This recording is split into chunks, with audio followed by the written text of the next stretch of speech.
दूसरा तिमुथियुस उसका पहला अध्याय और उसकी 7वीं आयत, यहाँ पर इस प्रकार से लिखा है, क्योंकि परमेश्वर ने हमें भय की नहीं पर सामर्थ और प्रेम और संयम की आत्मा दी है। Praise the Lord, praise the Lord.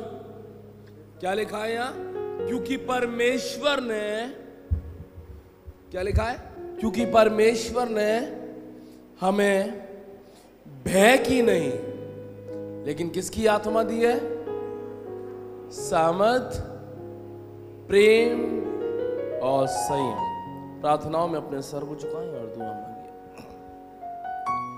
प्रभु मेरी बुद्धि, मेरा ज्ञान, मेरी समझ, मेरी योग्यताओं को शून्य कर होने दे खुदा कि मेरे मुख से जो निकले वो तेरा वचन हो और तेरे लोगों के लिए बरकतों का बाइस बने, यीशु के नाम से।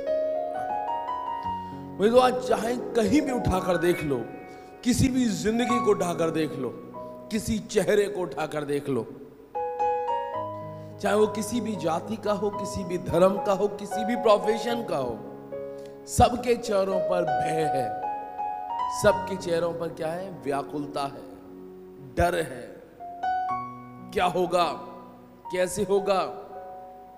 और ओवरऑल भय का कारण है मृत्यु। आदमी मरने से डर रहा है, आदमी कोरोना से नहीं डर रहा, आदमी मरने से डर रहा है। उसे ये मालूम है कि अगर मुझे कोरोना हो गया तो कोरोना से वो मर गया, कोरोना से वो मर गया, कोरोना से वो मर गया, कोरोना से वो मर गया। नहीं तो मनुष्य संसार में इतना ज्यादा भयभीत है कि कहीं ना कहीं वो परमेश्वर के कलाम से भी वंचित है और खुदावंद की बातों से भी वंचित है। खुदावंद का कलाम साफ कह रहा है। खुदा कलाम क्या कह रहा है? परमेश्वर ने हमें भय की आत्मा दी है, हैं? खुदा ने हमें भय की आत्मा दी ही नहीं, तो फिर ये भय की आत्मा आई कहां से? अगर मैं और आप खुदा के हैं तो निश्चित तौर पर जान लेना, किसी भी तरह से, किसी भी परिस्थिति में, किसी भी बीमारी में, किसी भी दिक्कत में, किसी भी तकलीफ में मैं और आप भयभीत हो ही नहीं सकते। खुदावंद ने जब सृष्टि की रचना करी, खुदा ने जब मनुष्य को बनाया तो सिर्फ 3 चीजें उसके जीवन में डाली। कौन कौन सी? सामर्थ, प्रेम और संयम। कैसे? खुदा की कलाम में लिखा है, परमेश्वर ने जब आदम को बनाया तो उसने कहा कि फलो फूलो और पृथ्वी में फैल जाओ और आकाश के पक्षी, समुद्र की मछलियां, समस्त जीव जंतु, इन पर क्या रखो? अधिकार रखो। खुदा ने हमें क्या बनाया? अधिकारी बनाया। किसके ऊपर अधिकारी बनाया? इस सारी क्रिएशन पर अधिकारी बनाया। ऐसी है ना? और जिसके पास अधिकार है उसके पास सामर्थ्य है।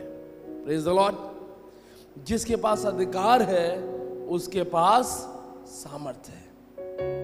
इसलिए मसीह यीशु ने भी अपने चेलों से कहा, उसने कहा कि जब तुम पवित्र आत्मा का दान पाओगे तब तुम सामर्थ पाओगे, और ऐसी सामर्थ पाओगे कि तुम जो कुछ मेरे पिता से मेरे नाम से मांगोगे तुम्हारे लिए हो जाएगा। मसीह यीशु ने कहा कि तुम ऐसी सामर्थ पाओगे कि किसी भी तरह का कोई कीटनाशक तुम पर प्रबल न होगा। अगर तुम नाशवान पदार्थों को अगर पी भी जाओगे तब भी तुम्हारा कुछ भी हानि नहीं होगी। तो खुदा ने और मसीह ने, दोनों ने अपने विश्वासियों को सामर्थ्य दी। दूसरी चीज क्या दी? खुदा ने मनुष्य को मोहब्बत दी। इसलिए परमेश्वर ने कहा, और जिसको बाद में मसीह यीशु ने भी बड़ी आज्ञा के रूप में मुझे और आपको दिया, परमेश्वर ने क्या कहा? खुदा के कलाम में लिखा है कि तू अपने परमेश्वर से सारी बुद्धि, सारी समझ, सारी शक्ति से क्या करना? मोहब्बत करना, और अपने पड़ोसी से अपने समान मोहब्बत करना। दूसरी चीज खुदा ने मनुष्य को क्या दी? मोहब्बत। पहली चीज क्या दी? सामर्थ्य। और दूसरी चीज मोहब्बत। खुदा ने कहा कि जब अदन के वाटिका में आदम हव्वा रहते थे तो परमेश्वर प्रतिदिन ठंडे समय में आदम और हव्वा से मिलने आया करते थे। जहां पर किसी भी प्रकार का कोई भय नहीं था, कोई डर था किसी भी, न तो जानवर का, न किसी जंतु का, न मृत्यु का, न किसी बीमारी का, न किसी परेशानी का, न किसी पीड़ा का, न किसी दुख का, कोई भय था ही नहीं। आदम और हव्वा जो है बड़े आनंद के साथ उस अदन की वाटिका में रहा करते थे। क्यों? क्योंकि जो सामर्थ खुदा ने उन्हें दी थी, उन्होंने उस सामर्थ को पकड़ के रखा, और जो मोहब्बत खुदा ने उन्हें दी, उस मोहब्बत को उन्होंने पकड़ के रखा।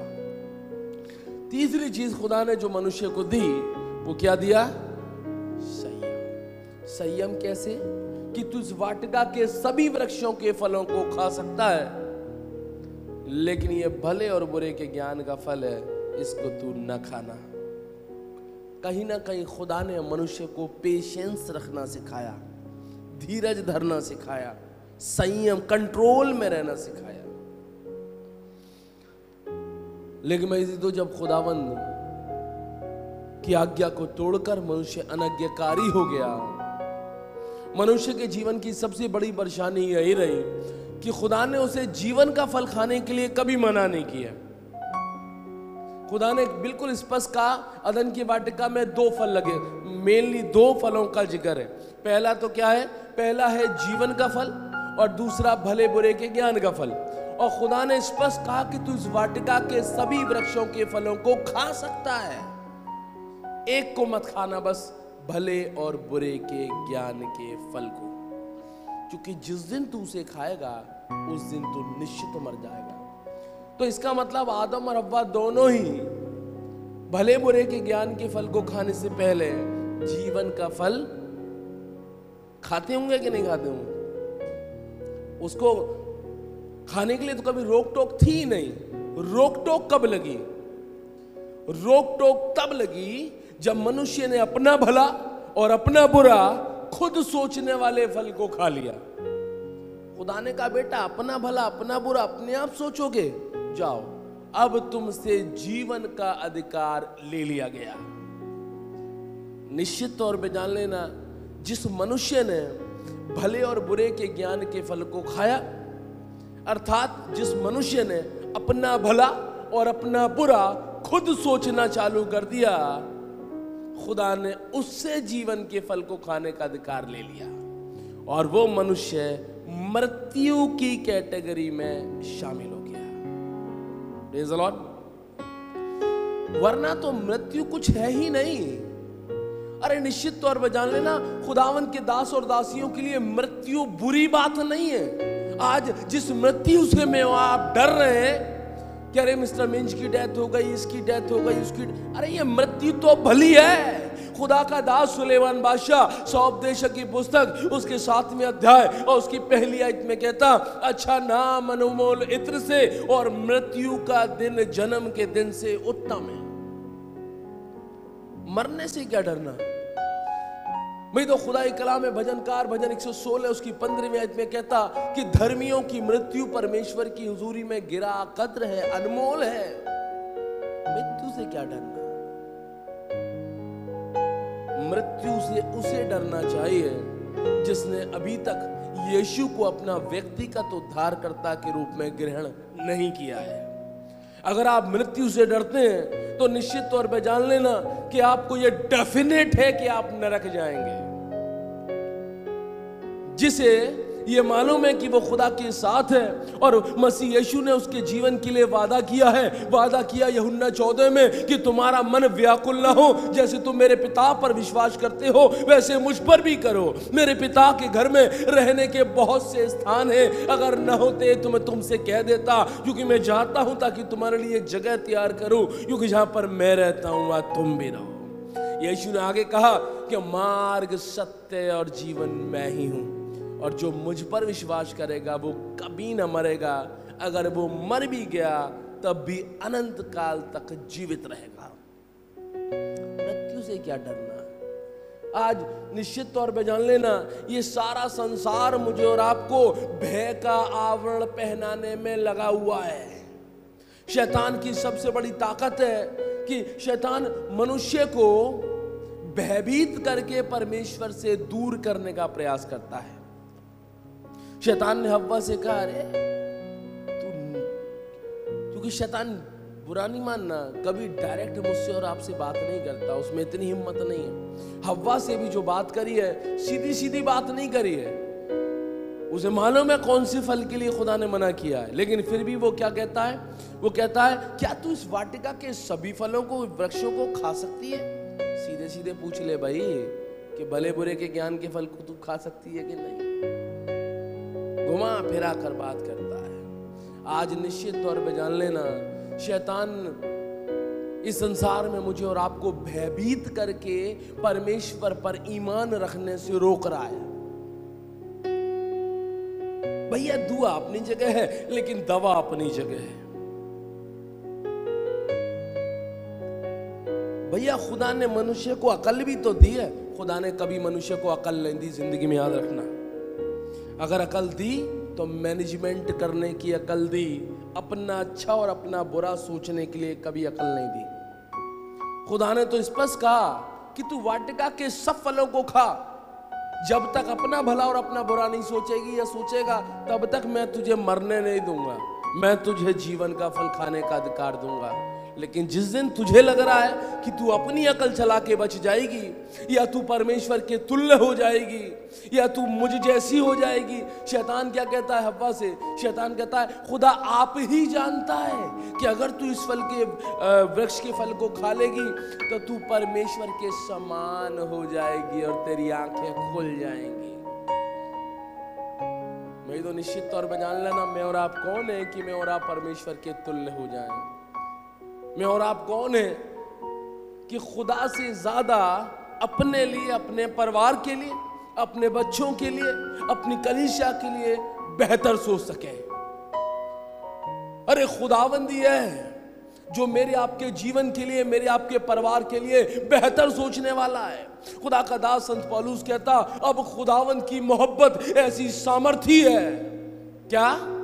खुदा की मोहब्बत ऐसी सामर्थी है कि हमारी विनती और हमारी समझ से कहीं अधिक काम करने की ताकत रखती है।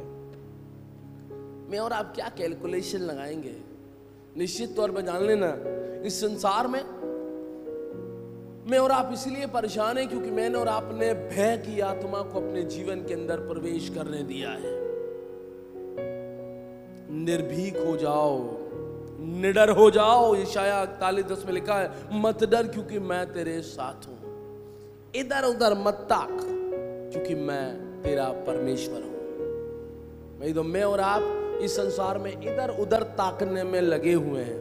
वो मर गया, वो कोरोना से मर गया, वो मर गया। निश्चित तौर पर जान लेना, खुदावंद के कलाम में साफ लिखा है, अय्यूब 14 उसकी 6वीं आयत में वह लिखा है, परमेश्वर मनुष्य की आयु के दिन गिने हुए हैं, अपितु उसके महीनों की गिनती भी परमेश्वर तेरे हाथों में। और खुदा ने मनुष्य के लिए एक ऐसी समय सीमा बांध दी है जिसे कोई पार नहीं कर सकता। खुदा ने जिसकी आयु जितनी लिखी है, आप विश्वास करते हैं उससे पहले वो जा सकता है?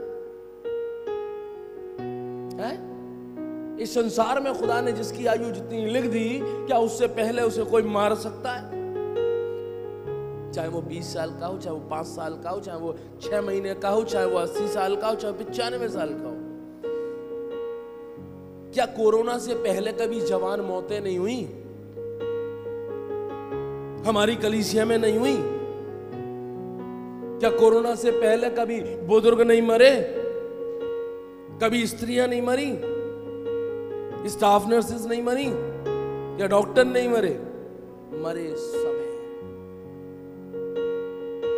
लेकिन आज शैतान ने, चाहे वो सोशल मीडिया हो, चाहे वो प्रिंट मीडिया हो, चाहे वो टेलीविजन मीडिया हो, चाहे माउथ मीडिया हो, बुरा मत मानना, शैतान कब हमारे धर्म के रास्ते से आकर हमारे ईमान को कमजोर कर जाएगा हम भी नहीं जानते। आज एक दूसरे के लिए प्रेयर रिक्वेस्ट बहुत भेज रहे हैं ना, सब भेज रहे हैं प्रेयर रिक्वेस्ट। कोई प्रेयर नहीं करता, ये देख कर ना भयभीत और हो जाते हैं। अरे लखनऊ में भी एक डेथ हो गई भाई। जिंदगी में लखनऊ में कितनी डेथ हो गई होंगी पता नहीं, लेकिन एक मैसेज आ गया लखनऊ में भाई मसीह परिवार में डेथ हो गई। उससे पहले क्या लखनऊ में कभी डेथ नहीं हुई? लेकिन क्या हुआ, छोटा सा क्लिंग, एक भय की सुई चुबा दी गई, मर गया लखनऊ में कोई, बरेली में भी मर गया, अरे इलाहाबाद में भी मर गया। अरे निश्चित तौर पे जान लेना, जैसे जैसे मैं और आप ईमान में कमजोर होते जाएंगे, जैसे जैसे मैं और आप भय को अपने जीवन के अंदर प्रवेश करते जाएंगे, वैसे वैसे उन तीनों अथॉरिटी से दूर होते जाएंगे, उन तीनों बातों से दूर होते जाएंगे जो खुदा ने मुझे और आपको इनबिल्ड दी है, इनबिल्ड है। अरे मैं तो सामर्थ पाया हुआ हूं क्योंकि खुदा ने मुझे अपनी समानता और अपने स्वरूप में बनाया है। और खुदा ने बनाने के बाद जो मुझे पहली चीज दी वो अथॉरिटी दी, अथॉरिटी दी जमीन के जीव जंतुओं पर, अथॉरिटी दी समुद्र की मछलियों पर, आकाश के पक्षियों पर, इस सारी क्रिएशन पर परमेश्वर ने मनुष्य को अथॉरिटी दी। लेकिन जैसे ही वो अपना भला बुरा सोचने लगा, सोई डर पैदा हो गया। पाप भय का स्रोत है। जब मैं और आप गुनाह करते हैं तो निश्चित तौर पे भय मेरे आपके जीवन में आता है। जब मैं और आप अपना भला अपना बुरा खुद सोचना शुरू करते हैं तब भय हमारे जीवन में आता है। और जब भय आता है तो हम खुदा से छुपते डोलते हैं। खुदा के कलाम में लिखा है, जब खुदा ने कहा आदम आदम तू कहाँ है, तो खुदा के कलाम में लिखा है, वहां लिखा है कि आदम ने कहा प्रभु मैं तेरा शब्द बारी में सुनकर डर गया था, मैं छुप गया क्योंकि मैं नंगा था। जब मैं और आप अपना भला अपना बुरा खुद सोचते हैं ना तो अपनी जिंदगी की कमियां, अपनी जिंदगी की घटियां उस नंगेपन की तरह मेरे आपके आंख के सामने आ जाती हैं। निश्चित तौर पर जान लेना, खुदा के कलाम में लिखा है सबने पाप किया, सभी परमेश्वर की महिमा से रहित हैं, एक भी धर्मी नहीं। मेरे आपके धर्म के काम अगर मुझे और आपको बचा पाते ना, भाई इतने धर्मी में और आप हो सकते हैं कि अपने भले कामों से परमेश्वर से बच जाएंगे। खुदा ने कहा भले चंगों को वैद्य की आवश्यकता नहीं होती, मैं बीमारों के लिए आया हूं। मेरा आपका यीशु तो मुझ जैसे और आप जैसे पापियों के लिए आया है। मैं और आप अगर जिंदगी में खुदा से कुछ मांगे तो खुदा का अनुग्रह मांगना। कर्मों के वसीले से मेरा आपका उद्धार नहीं है, अपितु अनुग्रह के वसीले से मेरा आपका उद्धार है। अनुग्रह मांगो, अनुग्रह मांगोगे तो निश्चित तौर पर जान लेना सामर्थ आएगी, पहले जैसे होते जाओगे। हमें कुछ नहीं करना है, हमें बस गुनाह करने से पहले वाले आदम की श्रेणी में आना है। क्या करना है? गुनाह करने से पहले वाले आदम की श्रेणी में आना है। और उस श्रेणी में हम कब पहुंचेंगे? जो फल हमने खाया है, जब हम उसे उल्टी कर देंगे। और हमने कौन सा फल खाया है?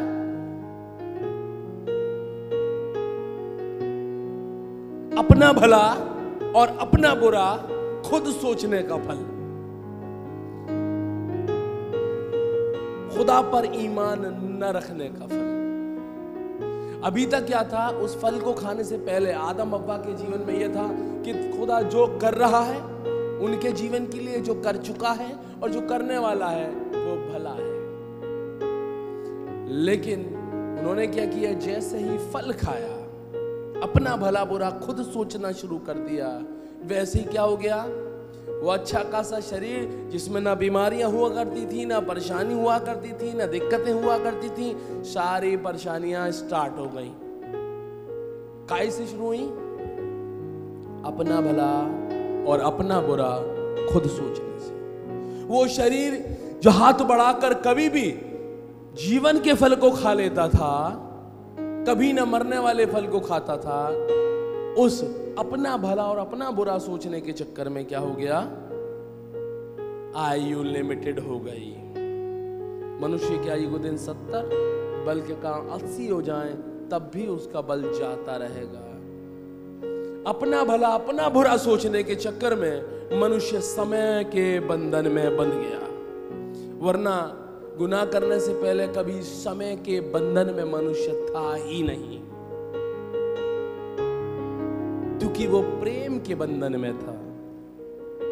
खुदा ने सामर्थ्य दी, खुदा ने प्रेम दिया, मनुष्य ने प्रेम करना छोड़ दिया। जो कैलकुलेशन लगाते हैं वो प्रेम नहीं करते, क्योंकि प्रेम में कभी कैलकुलेशन नहीं है। जब हम अपनी पत्नी अपने परिवार से प्यार करते हैं तो कभी अपने बच्चों से प्यार करते हैं, तो आपने कभी अपने बच्चे का हिसाब किताब जोड़ के रखा है आज तक, कितने खर्च करें? या जब शादी करते हैं या शादी होती है तो कभी जब वो कमाने लगते हैं तो कैलकुलेशन करके देते हैं कि बेटा इतना हो गया तेरे पे, लाओ पैसे लाओ, चलो। नहीं ना, क्यों? क्योंकि प्रेम कर रहे हैं। और यही आप जिससे आप प्रेम नहीं करते, अगर आप उसे 100 रुपये भी दे देंगे तो आपको 2 महीने बाद भी याद रहेगा, 100 रुपये नहीं दिया इसने यार।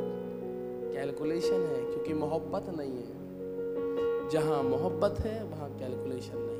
अगर खुदा से मोहब्बत करते हो, दिमाग चलाना बंद कर दो। खुदा धीमे धीमे पुनः गुनाह न करने वाले आदम की सीढ़ी में ले आएगा। निश्चित तौर पर जान लेना, परीक्षाएं आएंगी, शैतान आएगा भय की आत्मा को लेकर, लेकिन खुदा का दास याकूब की पत्री उसका पहला अध्याय और उसकी 12वीं आयत में कहता, धन्य वे हैं जो परीक्षाओं में स्थिर खड़े रहते हैं। अरे डॉक्टर कहेगा भाई तुझे कोरोना हो गया, सिटी स्कैन में आ जाएगा, खांसी जुकाम सारे सिम्टम्स कोरोना जैसे हो जाएंगे, लेकिन खुदा के कलाम में लिखा है धन्य वे हैं जो परीक्षाओं में स्थिर खड़े रहते हैं, क्योंकि खुदावन उन परीक्षाओं में खड़े निकलने वाले को जीवन के वृक्ष के पास आने का अवसर देगा। निश्चित तौर पर जान लेना, खुदा के कलाम में लिखा है, वहां लिखा है प्रकाशित वाक्य 22, वहां लिखा है धन्य वे हैं जिन्होंने अपने वस्त्रों को मेमने के लहू से धो लिया है, क्योंकि जो अपने वस्त्रों को मेमने के लहू से धो लेगा खुदा उसे जीवन का फल खाने का मौका देगा। और जीवन का फल खाते ही क्या हो जाएगा? फिर से हमारा शरीर भला चंगा फिट। इसलिए मृत्यु से डरने की आवश्यकता नहीं है। खुदा के कलाम में लिखा है मांस और लहू कभी परमेश्वर के राज्य के अधिकारी हो ही नहीं सकते। डरना अगर है तो इस बात से डरो कि मेरी जिंदगी से कुछ ऐसा ना हो जाए जो कलाम के विरोध में हो। डरना है तो इस बात से डरो कि मेरी जिंदगी में कुछ ऐसा ना हो जाए जो मेरे खुदावंद को बुरा लग जाए। अगर डरना है तो इस बात से डरो कि ऐसा ना हो कि मैं खुदावंद की किसी आज्ञा को तोड़ दूं। बाकी कोई टेंशन नहीं है, क्योंकि हमें पता है कि खुदा ने हमें भय की आत्मा नहीं दी है। खुदा ने हमें भय की आत्मा नहीं दी, खुदा ने हमें संयम दिया है। बीमारी है तो हैव पेशेंस, हैव फेथ, खुदा दूर करेगा। हड़बड़ाहट की आत्मा नहीं दी, अब क्या करूं भैया, अब क्या करूं, अब तो मैं कोरोना हो गया, जरा सी खांसी आ गई तो भाई कहानी खराब, कोरोना हो गया, अब क्या करूं। खुदा ने हमें सामर्थ्य दी है। खुदा के कलाम में लिखा है यीशु ने अपने चेलों से कहा कि जब तुम पवित्र आत्मा का दान पाओगे तब तुम सामर्थ पाओगे, और ऐसी सामर्थ पाओगे कि जिसके पाप तुम क्षमा करोगे उसके पाप क्षमा किए जाएंगे, और जिसके पाप तुम ठहरा दोगे उसके पाप ठहर जाएंगे। यीशु ने कहा जो कुछ तुम मेरे नाम से इस पृथ्वी पर बांधोगे मैं उसे आसमान में बांधूंगा, और जो कुछ तुम मेरे नाम से इस पृथ्वी पर खोलोगे मैं उसे आसमान में खोलूंगा। खुदा ने ये सामर्थ्य दी है मुझे और आपको। खुदा ने मुझे और आपको मोहब्बत दी है। और ये अंत का समय है, निश्चित तौर पर जान लेना, मैं अक्सर इस बात को कहता हूं, इस अंत के समय में मोहब्बत और दूसरी चीज धर्म दोनों उठा लिए जाएंगे। भाई भाई से डरेगा, बहन बहन से डरेगी, मोहब्बत खत्म हो जाएगी। पड़ोसी पड़ोसी डरेगा, कटोरियां एक्सचेंज होना बंद हो जाएंगी। इसलिए अरे पड़ोसी घर में कहीं कोरोना ना आ जाए कटोरी के नाम पे। एक दूसरे के घर भोज में जाना बंद हो जाएगा, आपसी मेल प्रेम खत्म हो जाएगा। दूसरी चीज, धर्म खत्म हो जाए। पादी साहब को बुलाएं कि नहीं, पता पड़े पाई साहब को कोरोना न हो भैया। अरे भाई साहब पहले तुम यार आ तो गए हो, भाई साहब पूरा सैनिटाइज हो जाओ ऊपर से नीचे तक, आगे भी कर लो पीछे भी कर लो। बाइबल लाए भाई साहब? अच्छा वो रखने पाए तो थोड़ा बाइबल देना, वो सैनिटाइज कर दूं बाइबल। थोड़ी गीत की किताब देना भाई साहब, सैनिटाइज कर दूं। निश्चित तौर पर जान लेना, धर्म उठा लिया जाएगा, ईमान उठा लिया जाएगा। लोग दुआ करेंगे तो, लेकिन दुआ करने के बाद उस पर ईमान नहीं रखेंगे। आमीन तो बोलेंगे, लेकिन उन्हें खुद नहीं पता होगा उन्हें मांगा क्या और उन्हें मिला क्या। भाई ठीक है दुआ तो कर ली बेटा, अब एक काम कर ले, थोड़ा सा कुछ दवाई का भी इंतजाम कराते। निश्चित तौर पर जान लेना, खुदावन चाहता है कि खुदावन के बेटे और उसकी बेटियों परमेश्वर की सामर्थ का अनुभव करो और उस मोहब्बत को और उस फेथ को पकड़ कर रखो। ये अंत का समय है, अभी तो कुछ भी नहीं है। अंत के समय अभी तो फर्स्ट सीढ़ी भी नहीं है, रत्ती भर अभी आदमी का ईमान हिल गया है।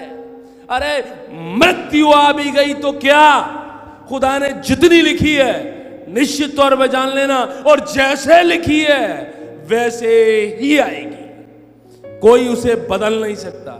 लेकिन अपनी मृत्यु को परमेश्वर से दूर जाने का कारण मत बनाओ।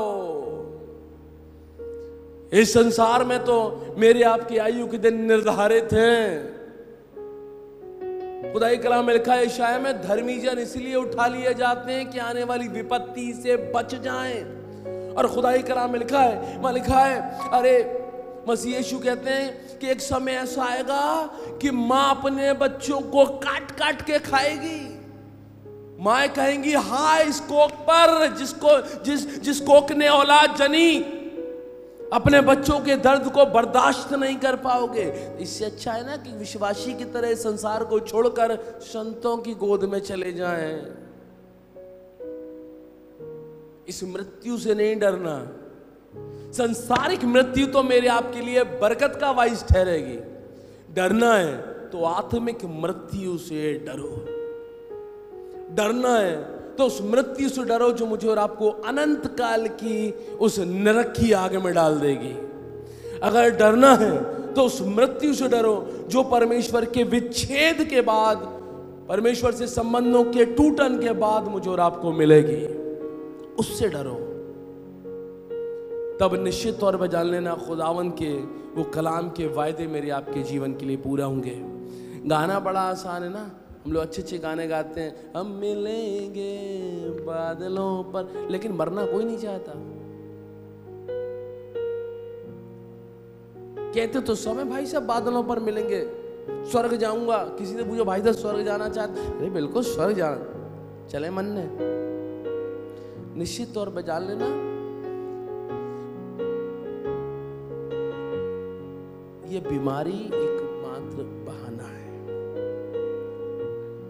कोरोना एक बहाना है मेरे आपके ईमान को चेक करने का। और बाइबल कहती जो अंत तक धीरज धरेगा वो स्वर्ग राज का अधिकारी होगा। अरे शराब पीकर लेवर किडनी और फेफड़े खराब होके मरने से अच्छा है कम से कम दुआ कर करके खुदावन की हुजूरी में ग्रहण योग्य तो पाए जाएंगे। इसलिए ईमान में बलवंत रहो और अपनी जिंदगी से भय की आत्मा को निकालकर बाहर फेंको, क्योंकि जहां भय है वहां खुदा कभी हो ही नहीं सकता। खुदा कभी भय के साथ कोई दोस्ती नहीं है खुदा की। जैसे आदम हव्वा के जीवन में भय आया, खुदा ने कहा बेटा हमारी दोस्ती खत्म, तुम निकलो बहुत तेज यहां से। एक बड़ी अच्छी बात, समय अलाउ नहीं कर रहा लेकिन फिर भी 2 मिनट और। मैं तो निश्चित तौर पर जान लो ना, सारा संसार मुझे और आपको डराने के पीछे पड़ जाएगा। खुदा कभी भयभीत लोगों के साथ रहा भी नहीं है जिंदगी में। खुदावन के जितने दास और दासी हैं, जितनों ने भय किया है, सबसे पहले खुदा की आत्मा उन्हें छोड़कर चली गई है। खुदा के कलाम में लिखा है कि इजराइल का पहला राजा है कौन? शाऊल इजराइल का पहला राजा है। उसके बाद क्या हुआ? कई लड़ाइयां शाऊल ने जीती, कई लड़ाइयां, खुदा उसके साथ रहा है। अचानक से क्या हुआ? एक लंबा चौड़ा आदमी गोलियत आ गया। गोलियत बोला, अरे इजराइल में कोई ऐसा है जो मुझसे आकर लड़े? शाऊल ने कहा, यार इसकी हाइट वाइट तो बहुत तगड़ी है, अच्छी तो निपटा देगा, ये नहीं बख्शेगा। भाई सब प्रतिदिन सुबह, लिखा है खुदाई कलाम में, कई दिन तक सुबह वो फिलिस्तीनी गोलियत आकर इजराइल के बॉर्डर पर ललकारा करता था। गैरत मर गई है, गैरत मर गई है। राजा शाऊल भयभीत छुप कर बैठा हुआ है, डर गया है। और खुदा के कलाम में लिखा है, जैसे ही डर उसके जीवन में आया है, खुदा का आत्मा उसके पास से चला गया है। उसके बाद वो ढूंढ रहा है कोई मिल जाए पकड़ा। उसे अपने राज्य की भी चिंता नहीं है इजराइल की। Actually man to man fight थी कि जो भी जीतेगा, गोलियत जीत गया तो फलस्तीनी पूरी कौम हार गई, और इनका रिप्रेजेंटेटिव हार गया तो पूरे इजरायली हार गए। कौम की भी चिंता नहीं है, नाम की भी चिंता नहीं है, खुदा की भी चिंता नहीं है। तभी एक छोटा सा बच्चा राजा दाऊद अपने भाइयों को खाना देने के लिए जाता है। बॉर्डर पे पड़े हुए हैं, वो सुनता है, ये कौन है भाई?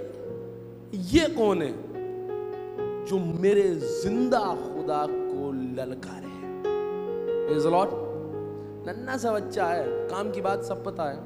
आगे सब लोग पकड़ के उसे राजा दाऊद के, शाऊल के पास लेके जाते हैं। शाऊल से कहते हैं, महाराज ये आया है, ये कह रहा है कि मैं फिलिस्तीनी से लड़ने जाऊंगा, गोलियत से। शाऊल का फर्ज क्या है? प्रजा की रक्षा। एक छोटे बच्चे को भी लड़ने के लिए भेजने को तैयार है। वो इतना डरा पड़ा, भाई तू चला जा, तू हार के लौटिया। उसे मालूम है कि जीतेगा तो है नहीं, तू हार के ही लौटिया। यहां से काम की बात चालू है जो मैं बताना चाहता हूं। राजा दाऊद क्या करता है? राजा शाऊल क्या करता है? राजा शाऊल दाऊद को अपना टोप, अपना कवच, अपनी तलवार और अपनी ढाल देता।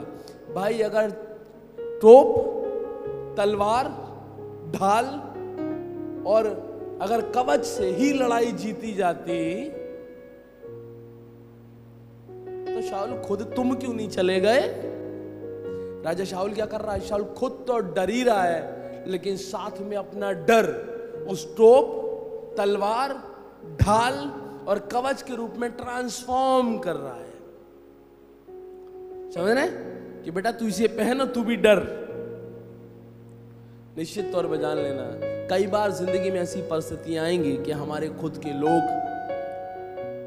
डर ट्रांसफॉर्म करेंगे। वापिस कर दो। कोई डरा रहा है, वापिस कर दो डर। कोई मृत्यु का डर दिखा रहा है, वापिस कर दो डर को। हैंड टू हैंड, भाई मैं तो मरना चाहता हूं क्योंकि जीना मेरे लिए मसीह और मर जाना लाभ है। राजा दाऊद, खुदा के कलाम में लिखा, राजा दाऊद ने उस डर को हैंड टू हैंड वापिस कर दिया है। ले भैया पकड़, मेरे बस का नहीं है, मैं तो वही डंडा, वही गोफन, वही पत्थर। क्यों? राजा शाऊल से राजा दाऊद एक बड़ी अच्छी बात कहता है। वो कहता है, मैं जंगल में भेड़ बकरियों को चराया करता था, और जब शेर आकर मेरी भेड़ बकरियों को लेकर जाता था, तब मैं उसके केशों को पकड़कर उसके मुंह में से मेमने को निकाल लाता था। मेरा खुदा मुझे सिंह और मुझे भालू से बचाने की भी ताकत रखता है, और मेरा खुदा इस फलस्तीनी को मेरे हाथ में कर देगा। आमीन। निश्चित तौर पर जान लेना, ऐसे ईमान की मुझे और आपको आवश्यकता है कि मैं और आप खुदा के गवाही देने के लिए तैयार रहें और अपने लोगों से कहें, मेरा खुदा मुझे कोरोना से बचाने की ताकत रखता है, मेरा खुदा मुझे संसार की मृत्यु से बचाने की ताकत रखता है। अरे ये शरीर नाश हो भी गया तो क्या, मेरा खुदा मुझे अनंत काल का जीवन देने की ताकत रखता है। इसलिए मुझे भयभीत होने की जरूरत नहीं है। क्योंकि जीना मेरे लिए मसीह और मर जाना लाभ है। आगे लिखा हुआ है, वो चलती है। गोलियत जो शत्रु है वो भी कह रहा है, क्या तू मुझे कुत्ता समझता है जो मेरी डंडा लेकर आया? शत्रु भी इज्जत नहीं कर रहा है। लेकिन खुदाई कलाम में लिखा है कि दाऊद ने शाऊल की तलवार इसलिए वापस की क्योंकि वो बहुत भारी थी। कहता ना, ये भाई ये तलवार मेरे बस की नहीं है, मुझ पे ना उठ रही। लेकिन आगे लिखा है, बॉर्डर पे जब लड़ाई हो रही है उसने एक ही पत्थर लिया है, बस पहले ही पत्थर लिया, गोफन में लगाया, उसने घुमाया, गोलियत के माथे पर लगा और गोलियत गिर पड़ा। खुदा चाहता तो उसी पत्थर से भी गोलियत को मार सकता था, लेकिन खुदाई कलाम में लिखा है, जब गोलियत ने कह दिया ना, तू मुझे कुत्ता समझता है जो मुझे डंडा लेकर आया है, वहीं दाऊद ने कहा, सुन, मैं तेरे सर को तेरे धड़ से अलग कर दूंगा। प्लानिंग नहीं है, प्री प्लान्ड नहीं है। अगर प्लानिंग होती तो छोटा सा चक्कू तो लेके आता कम से कम, लेकिन इंस्टेंट मुंह से निकाल दिया कि मैं तेरे सर को तेरे धड़ से अलग कर दूंगा। और निश्चित तौर पर जान लेना, अगर खुदावंद के दास और दासियां पूरे ईमान के साथ अपने मुख से कुछ निकाल दें तो खुदावंद ऐसे हालात तैयार कर देता है कि उनके मुंह से निकली हुई बातें निश्चित तौर पर पूरी होंगी।